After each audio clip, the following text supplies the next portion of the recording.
Well, we continue our month-long Taking Action for Your Parents campaign. Living wills that specify what kind of treatment you want or don't want at the end of your life are a little bit like hurricane kits. We know we're all supposed to have one, yet most of us don't. But if you or your parents are ready to start making these decisions, here's what you need to know.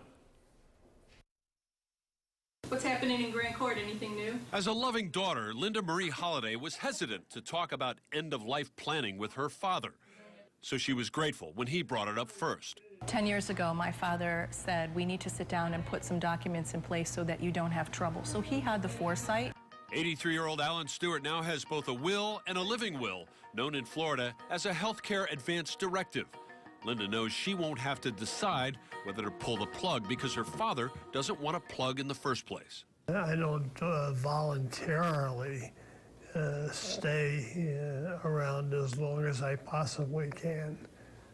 I don't do that. Baby boomers, we think we're going to live forever and be young forever.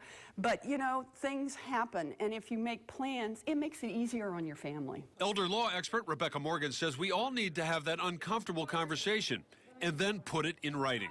They'll say their family knows what they want.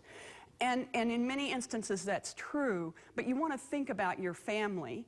And do they really know what you want? Some may choose to have a DNR, or do not resuscitate order, that must be on file at their hospital if your parent's been admitted and kept at home. Something happens, the paramedics are called, the family member pulls out the do not resuscitate order. It's on a golden color piece of paper. They will honor that. Our legal expert also recommended appointing a healthcare surrogate to make sure your wishes are carried out.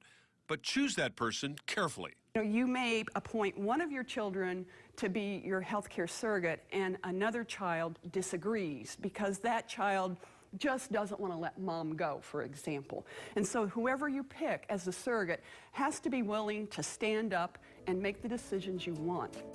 As for Alan Stewart, he's been able to pass yet another valuable lesson on to his children. The wonderful thing about it is he taught us so well, both my husband and I and my brother. We now have all the same documents in place should anything happen to us.